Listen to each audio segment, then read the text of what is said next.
창세기 33장 1절에서 11절 말씀. 야곱이 눈을 들어보니 에서가 400명의 장정을 거느리고 오고 있는지라.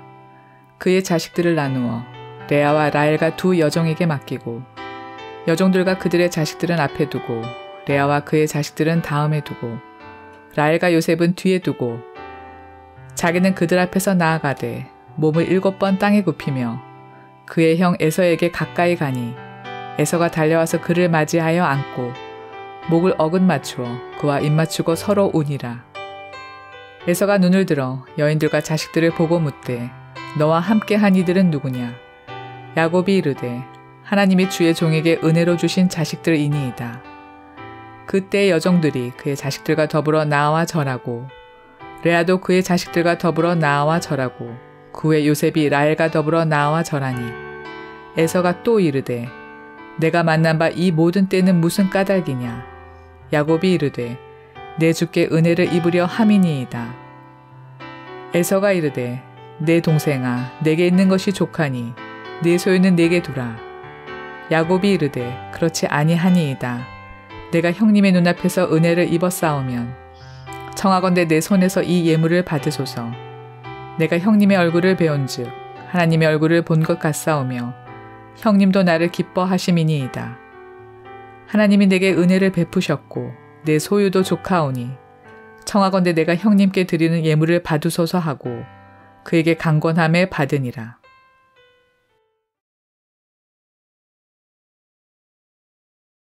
TV 어떤 프로를 보니까 제목이 명의예요. 명의. 그러니까 의사 중에서도 잘 고치는 의사, 그걸로 유명하고 또 그게 인정이 되는 특별한 의사 선생님을 우리가 명의라고 부르지 않습니까? 근데 왜 이런 분들이 특별히 이렇게 명의라고 인정을 받는가, 칭송을 받는가? 이렇게 가만히 보면 우리가 의학이나 뭐 그 자세한 그 과정이나 이런 건 모르지만 이건 분명한 것 같아요. 이분들이 고치기 전에 우선 진단을 잘해요. 이것부터가 아주 중요하지 않은가. 고치는 데 있어서 일단 무엇이 문제인가, 문제를 잘 짚어요. 문제를 제대로 정확하게 짚어야 그 다음에 거기에 걸맞는 치료책도 나오지 않겠습니까? 그래서 일단은 문제가 정말로 뭔가 이걸 파악하는 게 우선이다 생각이 돼요. 뭐 병이라든가 뭐 나쁜 일이라든가 무슨 사건 사고 이런 것들 그 원인이 뭔가 그걸 정확하게 파악하는 게 참 중요해 보입니다. 치료를 위해서. 그런데 또 다른 면으로 보면 이게 꼭 나쁜 일에만 해당되는 것도 아니에요. 살다 보면 뭐 좋은 일도 있고 그리고 또 그 어떤 좋은 결과들도 있지 않습니까?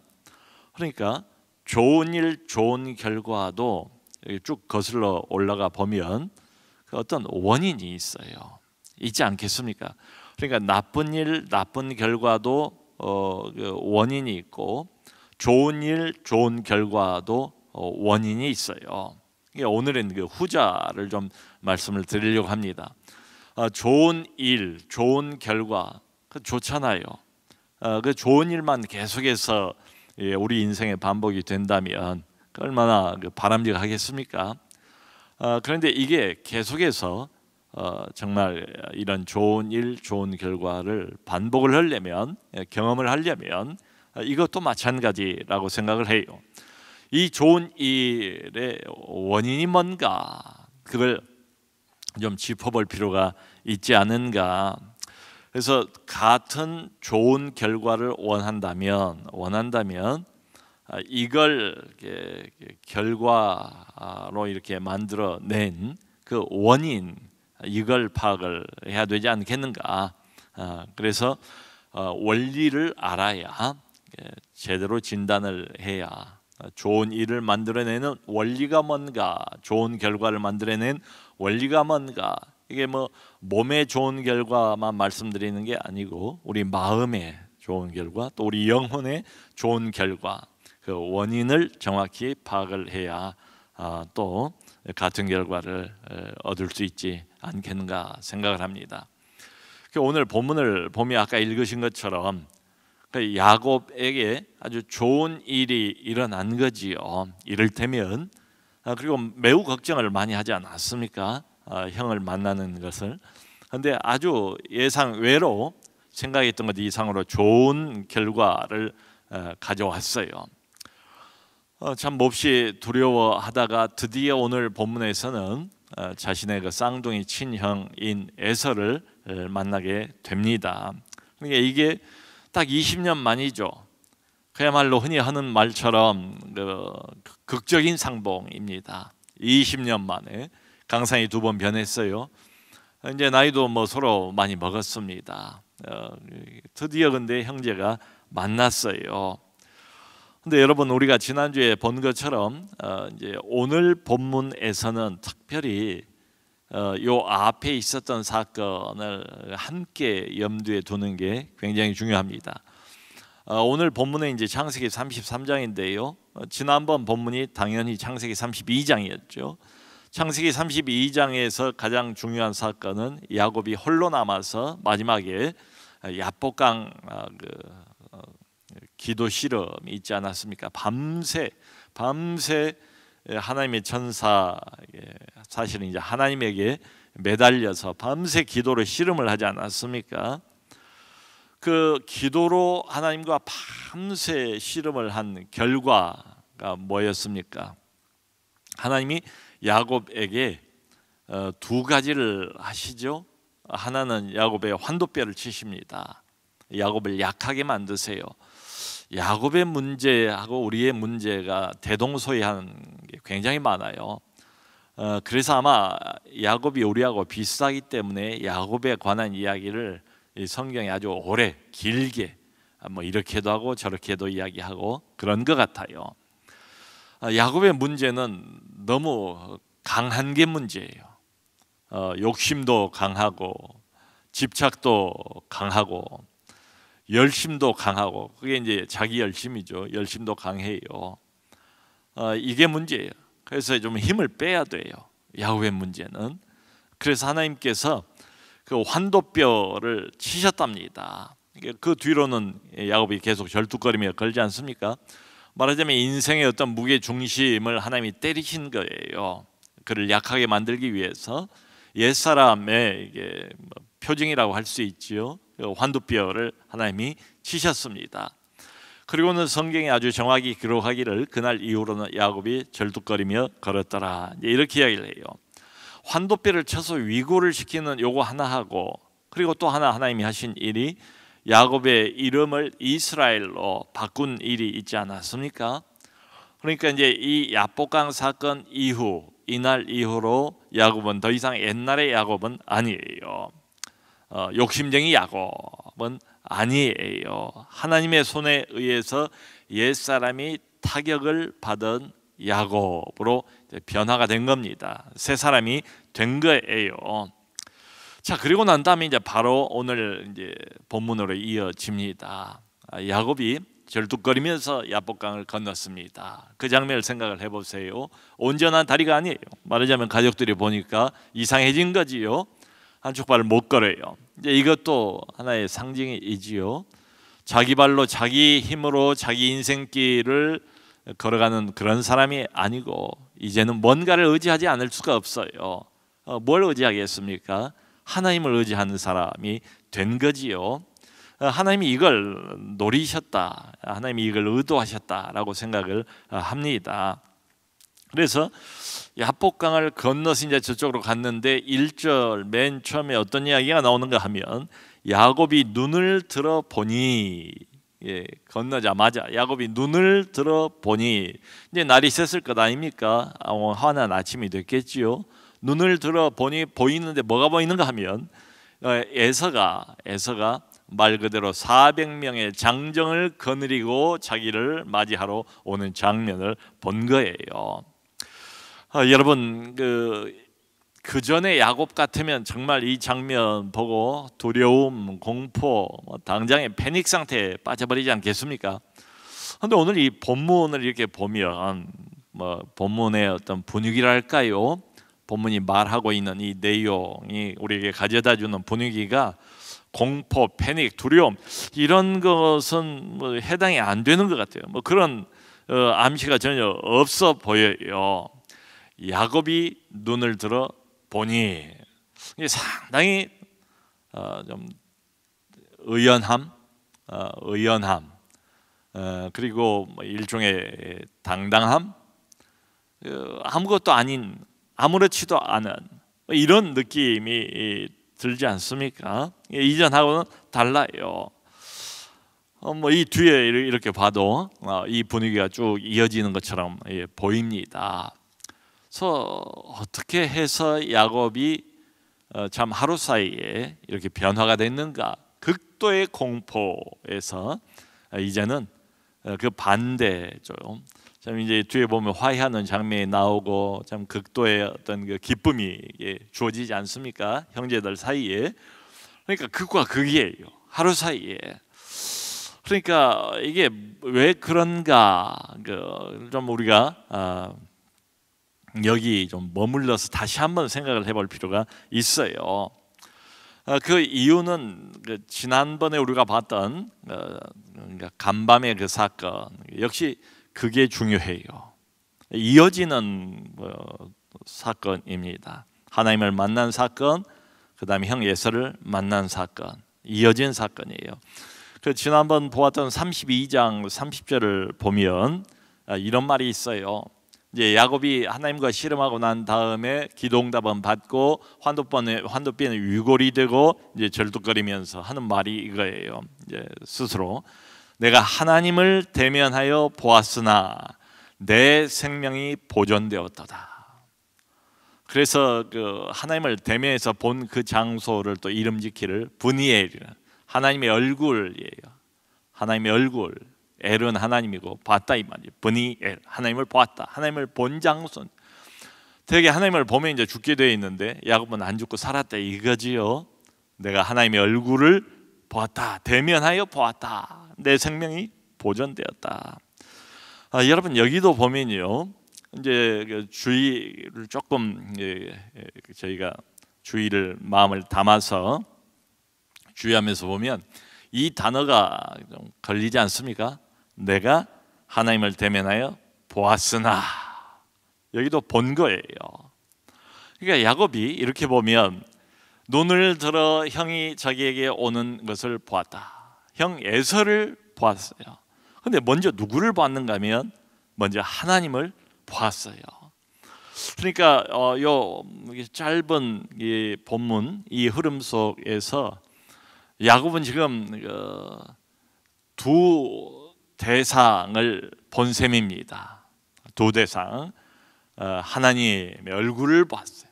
하나님을 마주 대면해서 1대1로 그동안 이렇게는 하나님을 경험을 못했던 것처럼 보여요. 근데 하나님을 보고 그 다음에 형 에서를 보았어요. 하나님을 먼저 보고 그 다음 사람을 본 거지요. 이 두 가지 봄, 이 둘이 지금 연결되어서 함께 나오고 있다는 사실입니다. 그러니까 매우 중요하게 여겨지는 것은 이겁니다.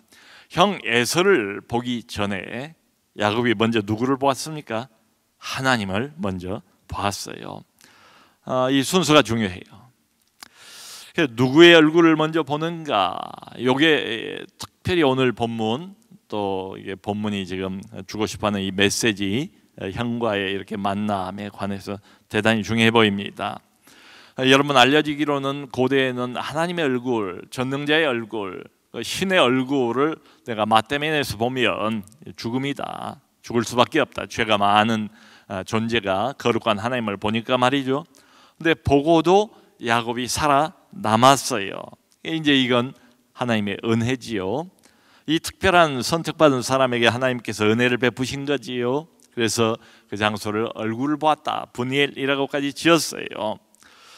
여러분, 지금 흐름에서 중요한 것은 야곱이 형 에서를 만나기 전에 하나님을 만났다. 하나님을 먼저 만났어요. 하나님의 얼굴을 먼저 보았어요. 그 광채난 얼굴을. 그리고 난 다음에 형 에서를 만났습니다. 형의 얼굴을 그 다음에 봤습니다. 지금 양쪽 사이에 묵은 감정이 잔뜩 쌓여있지 않습니까? 20년 동안의 어떤 원한이랄까요? 서로 간의 적대감, 미움, 갈등, 증오, 묵은 갈등 말이에요. 이게 지금 이제 문제 아닙니까? 이게 넘어야 할 산이잖아요. 이게 사실은 기도 제목이었지 않습니까? 이걸 해결해야만 돼요. 이대로 갈 수는 없으니까 말이죠. 그런데 이것을 해결하기 전에 이를테면 먼저 해결해야 될 문제가 있다. 그게 뭔가? 하나님과의 갈등을 먼저 해결할 필요가 있다. 그러니까 우리는 이걸 많이 놓치지요. 당장에 이제 우리 눈앞에 문제가 크게 와 닿으니까 이 사람이 너무도 부담스러워요. 그 사람하고 참 사무친 감정이 앙금이 오랫동안 쌓여 있어요. 여기에 너무 이제 마음이 가 있습니다. 우리는 그렇기 때문에 이 생각을 못하고 넘어갈 수도 있어요. 그런데 성경의 순서를 보면 사람과의 어떤 묵은 갈등이나 어려움을 해결하기 전에 하나님과 먼저 만나서 먼저 해결할 게 있다, 이 말씀이죠. 사람하고 화해를 하기 전에 먼저 하나님하고 화해를 하고 있는 야곱을 봅니다. 왜 하나님께서 이렇게 유도를 하실까요? 우선 이것이 필요하니까요. 이게 사람과의 갈등 해결, 우리가 당면한 문제 해결은 건 나중이고요. 하나님이 어떤 방식으로든지 그 해결을 못 해주시겠습니까? 전능자 아닙니까? 무엇이든지 다 가능한 분이에요. 그런데 하나님은 지금 노리고 있는 게 뭔가 보면, 목표가 뭔가 하면 분명해 보여요. 야곱이 이 사람이에요. 야곱 자신의 변화예요. 야곱과 하나님과의 관계가 먼저 변화해야 돼요. 그래야 이제 형과 에서와의 관계가 변화가 되는 거지요.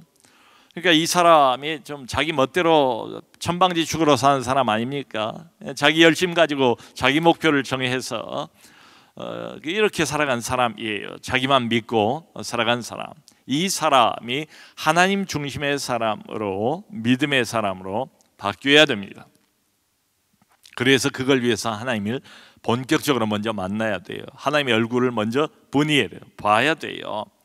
그러니까 오늘 본문하고 지난번 우리가 봤던 그 뒷부분을 이렇게 연결해 보면 참 이게 그래서 이제 제목을 그렇게 잡아봤는데요. 두 가지의 만남이 동시에 나와 있고 두 가지의 화해가 동시에 나와 있습니다.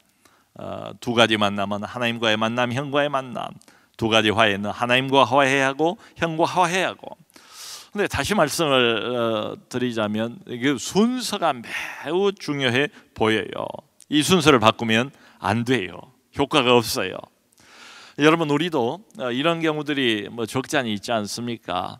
나하고 어쨌든 물리적으로 굉장히 가까운 그런 사이 말이에요. 이게 원래가 나하고 가까운 사람, 그런 사람과의 인간 관계, 쌓이고 쌓인 묵은 갈등, 원한, 감정의 어떤 찌꺼기, 앙금, 이런 것들이 상당히 쌓이는 경우가 없지 않아 있어요. 이제 부모, 자식, 형제, 친척, 친했던 친구, 아니면 믿고 의지했던 동료 등등 말이죠. 근데 무슨 일로인가 틀어진 거예요. 세월이 상당히 지났어요. 여기 20년처럼 1년, 2년 지나고 10년 지나고 20년 지나고, 그래서 쌓인 이 감정과 갈등의 골이 너무도 심해요. 너무 오래됐어요, 이 문제가. 근데 이대로 갈 수는 없다는 생각이 들지 않습니까? 참 얽히고 설킨 실타래처럼 관계가 그렇게 꼬여버렸어요. 그러니까 우리가 아무리 생각을 해봐도 이성적으로는 안 풀려요. 어디서부터 풀어야 될까? 답이 나오질 않아요. 여기 이제 성경적인 답은 여기 있습니다. 하나님이 우리에게 주신 답은 이거예요. 야곱과 똑같아요. 먼저 순서가 중요하지 않습니까? 하나님과 꼬여 있는 실타래를 먼저 풀 필요가 있다. 이게 성경이 우리에게 가르쳐주는 순서예요. 그 사람하고 먼저 풀려고 하지 말고 하나님과의 꼬인 그 실타래, 하나님과의 모종의 묵은 갈등, 이걸 먼저 풀 필요가 있다. 이 순서를 바꾸면 효과가 없어요. 이 순서대로 가야 돼요. 그러니까 우리도 그런 시도를 해보지 않습니까? 그 사람하고 내가 참 얼굴을 안 보고 영원토록 그럴 사람은 아니잖아요. 그래서 어떻게든 좀 마음을 풀어보고 화해를 해보고 싶고 이제 그런 마음이 생기지 않습니까? 그래서 우리가 시도를 해봅니다. 근데 이상하게도 실패를 해요.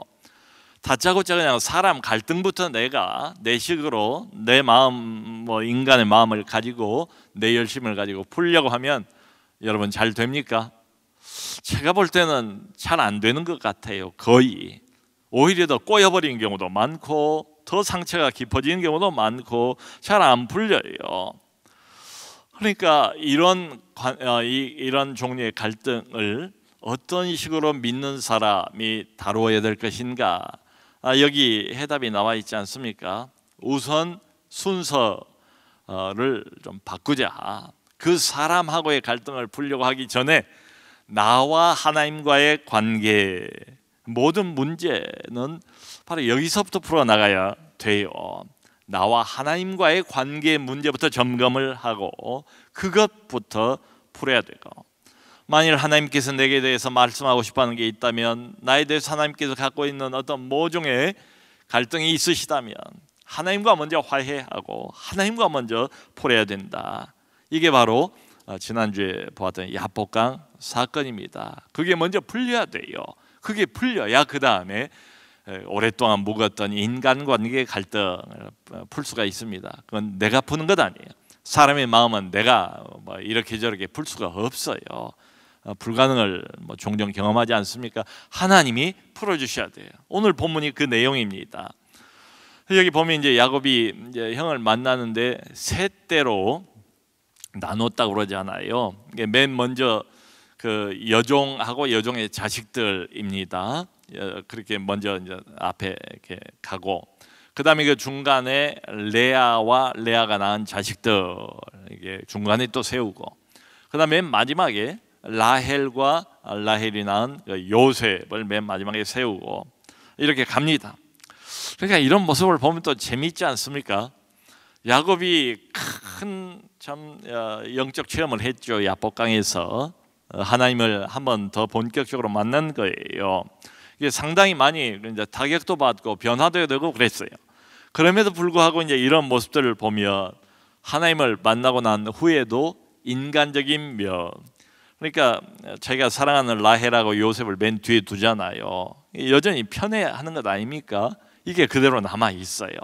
편애하는 거라든가 뭐 인간적인 꼼수라든가, 이게 완전히 사라지진 않는구나. 그러니까 한 번 큰 은혜를 받았다고 해서 그야말로 사람이 그냥 180도로 완전히 이렇게 바뀌어지고 이건 아니다, 그건 기대하지 말아야 되겠다, 사람이 완전히 달라진 건 아닌 것 같아요. 그럼에도 불구하고 여러분, 중요한 것은 야곱이 밤새워서 하나님 앞에서 하나님과의 얽히고 설킨 그 관계, 그 실타래를 기도로 풀지 않았습니까? 그래서 하나님께서 거기에 대해서 응답을 해주신 장면 아니겠어요? 오늘 본문이 하나님의 기도 응답은 아주 분명해요. 야곱은 변하기는 변했어요. 근데 계속 더 변해가야 돼요. 앞으로 평생을, 사실은 뭐 우리도 마찬가지죠. 한번 큰 은혜 받았다고 해서 180도 내가 뭐 달라집니까? 그건 아니에요. 좀 달라졌어요. 그럼에도 불구하고 옛사람의 잔재는 여전히 또 남아있고 그렇습니다. 평생 우리가 훈련을 받아야지요. 그런데 분명한 것은 기도 응답은 분명해요. 기도 응답은. 그 야곱이 이제 맨 앞에 나가서, 여기 이제 기록된 대로 한다면 몸을, 에서 형 앞에서 몸을 7번을 굽히고 절을 하면서 나아갔대요. 정말로 위대한, 감히 내가 정말 그분의 얼굴을 쳐다도 못 볼 이런 그 존재를 만나면, 고대 이제 이 지역에 이제 인사하는 방식 7번, 무려 7번을 몸을 쭉 땅에 이렇게 엎드려서 절을 하는 겁니다. 그렇게 형 에서에게 절을 하면서 나아갔다는 거예요. 자, 그럴 때 이제 중요한 것은 에서의 반응입니다. 에서가 400명을 끌고 왜 왔겠어요? 이제 한번 크게 혼을 내든지 아니면 야곱이 걱정했던 것처럼 일가족 전체를 다 해치고 과거의 묵은 감정을 다 쏟아붓고 완전히 이게 몰살을 시키든지 그런 생각 가지고 왔을 것 같아요. 근데 이게 웬일입니까? 에서가 동생 야곱의 그런 모습을 보자 자기가 먼저 막 달려와가지고 야곱을 덥석 끌어안고 이 형제가 목을 어긋맞고 소리를 높여 입을 맞추면서 울었다는 거예요. 여기 4절 보면 참 대단한 변화 아닙니까? 극적인 장면 아니겠습니까? 야곱 일생에서 가장 클라이막스 중에 하나가 여기 아닐까 싶어요. 근데 저는 이제 짐작을 해보기를 이 형 에서가 400이나 되는 많은 군사들을 전쟁이라도 하는 것처럼 이렇게 장정들을 거느리고 처음 출발했을 때는 이 생각은 아니었을 거라고요. 이 감정은 아니었을 거라고요. 상당히 부정적인 감정, 어두운 감정, 얽히고 쌓인 그 원한의 감정, 아직도 풀리지 않은 그 동생에 대한 상처, 앙금, 배신에 대한 아픔, 이런 것들이 새록새록 솟아나면서 아마 해칠 목적으로 왔을 것 같아요. 그런데 지금 보면 완전히 다른 반응을 보이지 않습니까? 이게 어떻게 된 일인가? 해답은 하나밖에 없지요. 하나님께서 야곱의 기도를 들으셨다. 기도 응답이죠. 하나님께서 야곱의 기도를 들으시고 구체적으로 형 에서의 마음을 하나님께서 바꿔주셨다. 그렇게 보는 게 맞다고 생각합니다. 여러분, 하나님은 우리 기도를 들으세요. 그리고 하나님은 우리 기도를 드시고 그 기도 응답으로 내가 기도했던 저 사람의 마음을 얼마든지 바꾸실 수가 있습니다. 왜 꼭 내가 바꿔야 한다고 생각을 우리는 하는 거지요?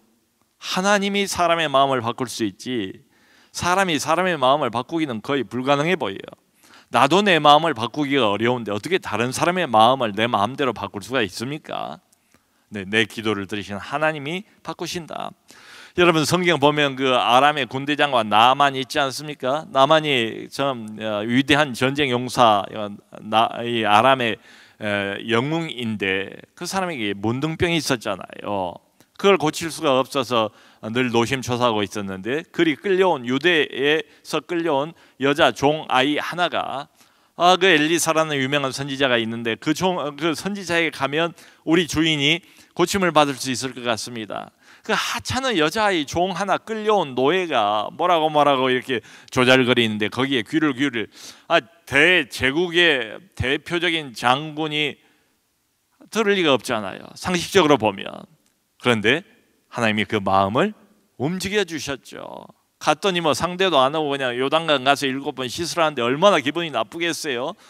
내가 은금 보화 예물 다 가지고 와가지고 그래도 내가 내 신분을 참 생각하면 올 수 없는데 나를 낮추고 이렇게 여기까지 왔는데 내다보지도 않고 요단강 가서 씻으라고? 우리나라에는 이것보다 더 좋은 강이 얼마든지 있는데 하면서 화를 냈어요. 처음에는.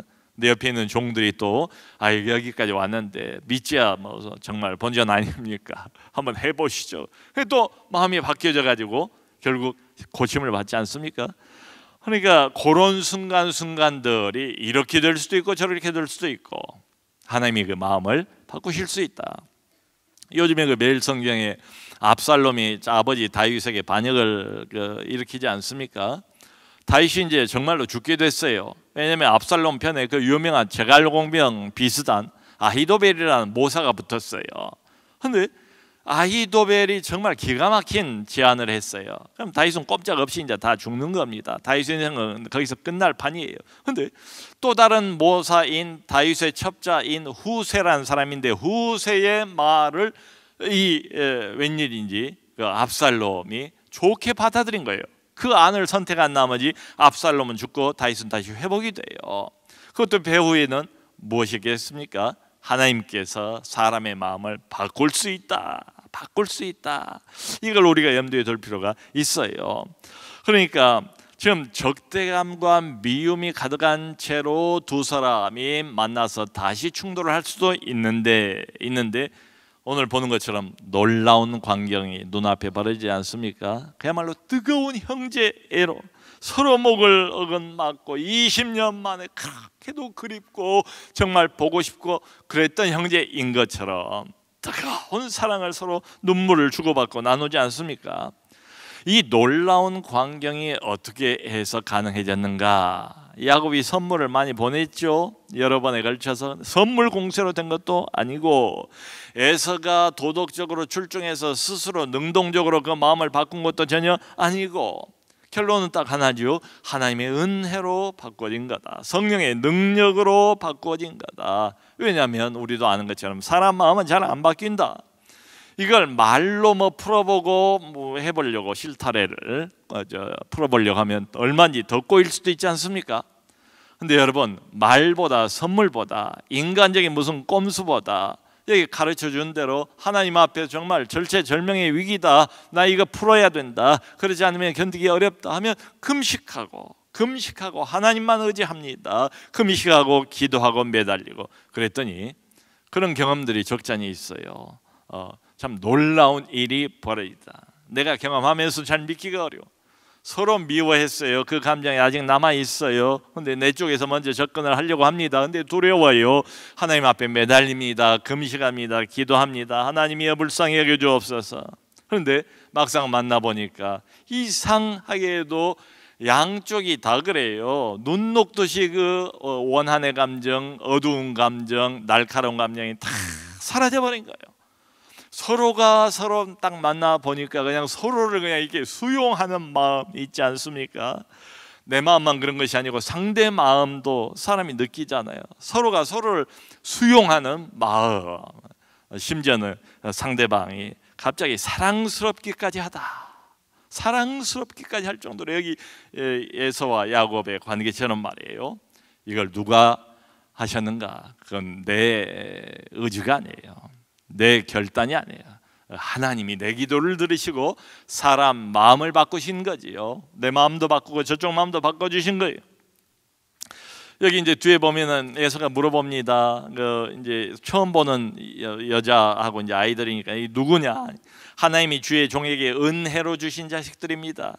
그러니까 사실 이제 자기 동생의 부인들이니까 제수 씨들이죠. 제수 씨하고 그리고 이제 조카들이죠. 처음 만난 거예요. 그러니까 제수 씨하고 조카들이 나와가지고 차례로 절하고 절하니 이렇게 돼. 또 선물이 이제 계속 몇 번 반복해서 오지 않습니까? 이 모든 때는 도대체 무슨 까닭이냐? 왜 이렇게 많이 보냈느냐? 이제 이런 거지요. 그랬더니 야곱 하는 말이 내가 내 주께 은혜를 입으려고 보낸 것입니다. 근데 에서가 참 동생을 일단 정말 사랑하는 아끼는 마음인 것 같아요. 이때부터는 정말 양쪽이 다 진심인 것처럼 보여요. 선물을 거절합니다. 내가 가진 것도 넉넉하다, 부족하지 않다. 그러니까 이걸 안 주어도 되겠다고 거절을 해요. 그런데 야곱이 강권을 합니다. 뭐라고 말하면서 강권하는가 하면 형님의 눈앞에서 내가 은혜를 입었사오며, 형님의 눈앞에서 내가 은혜를 입었사오며. 여러분, 이 야곱의 지금 형 에서를 만난 이 태도, 자세, 마음, 그 가짐을 이렇게 보면 시종 겸손하잖아요. 시종 자기를 정말 낮출 만큼 낮추잖아요. 이때는 진심이라고 생각이 돼요. 그러면서 야곱이 좀 몇 가지 읽었습니다만은 계속 반복하고 있는 단어가 있어요. 그게 뭔가 하면 은혜예요. 하나님이 주의 종에게 은혜를 주셨다. 내가 내 주인 당신 에서에게 은혜를 입고자 한다. 형님의 눈앞에서 내가 은혜를 입었사오면, 반복되는 단어가 뭐냐? 은혜, 은혜, 은혜. 그 믿음이 성숙해 간다는 표징이 이거 아닐까 싶어요. 옛사람이 깨어져 나가고 하나님이 원하시는 새 사람으로 조금씩 변해 나가는 그 현상, 이 은혜를 많이 이야기를 하고 은혜를 많이 체험을 하는 거 아니겠습니까? 은혜예요. 반복해서 형님의 얼굴을 내가 보니 하나님의 얼굴을 본 것 같사오며, 10절에는 여러분 이 말씀을 어떻게 생각을 하세요? 내가 오늘 형님의 얼굴을 20년 만에 보니까 정말 하나님의 얼굴을 본 것 같습니다. 이게 뭐 과장일까요? 이게 빈말일까요? 무슨 아부를 하는 것일까요? 그렇게 생각되지가 않아요. 역시 지난번에 간밤에 하나님의 얼굴을 봤잖아요. 그리고 이제 형의 얼굴을 보지 않습니까? 이게 하루 사이에 불과 하루도 안 돼요. 이게 지금 중첩이 되어 있습니다. 그러니까 야곱의 이 말은 진심일 겁니다. 형의 자애로운 얼굴을 보니까 어젯밤에 보았던 하나님의 자애로운 얼굴하고 오버랩이 되는 거지요. 형의 이런 뜨거운 용서와 사랑을 체험을 하니까 바로 어젯밤에 내가 경험을 했던 하나님의 용서와 사랑이 떠오르는 거지요. 성도 여러분, 사람을 바꾸는 것은 뭘까요? 오늘 본문을 보면 대답은 분명해 보이지 않습니까? 사람을 바꾸는 것은 하나님의 은혜다. 내 결심이 나를 바꾸는 게 아니고 다른 건 아무것도 없는 것 같아요. 정말 진정한 의미에서 사람을 확실하게 바꾸는 건 하나밖에 없다. 하나님의 은혜다. 그리고 순서가 분명하지 않습니까? 내가 먼저 하나님의 은혜를 입어야 그 다음에 나하고 얽힌 모든 인간관계의 변화가 가능하다. 그러므로 성도 여러분, 여기 길이 있습니다. 낙심하지 마시고 포기하지 마시기 바랍니다. 상대방이 바뀌어지기를 기다리지 말아야 되겠다. 내가 먼저 바뀔 생각을 해야 되지 않겠는가? 내가 먼저 바뀔 생각을 하는 게 맞습니다. 어떻게 바뀌어요? 하나님하고 야복강에서 야곱이 깊이 만났던 것처럼 다른 방법은 없다. 나와 하나님과의 관계, 거기서부터 풀어야 한다. 모든 얽히고 설킨 좋지 않은 인간관계의 실타래들 어디서부터 풀어야 될까? 이상하게도 성경이 우리에게 가르쳐주는 비결은 사람과 사람의 1대1로 만나서 그거부터 풀려고 하지 말라. 하나님과의 관계에서부터 시작을 해야 된다. 하나님과 깊이 만나고 하나님과 먼저 화해할 필요가 있다. 말하자면 야복감 체험이 먼저 우리 모두에게 필요하다.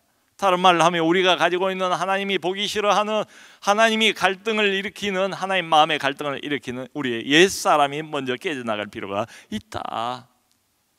옛사람이 먼저 깨져나가.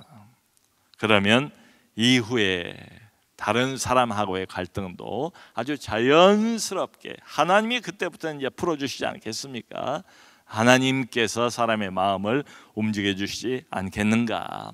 먼저 항상 이 하나님과의 만남, 하나님과의 화해, 이것이 우선이라는 것을 마음속에 좀 담았으면 좋겠어요.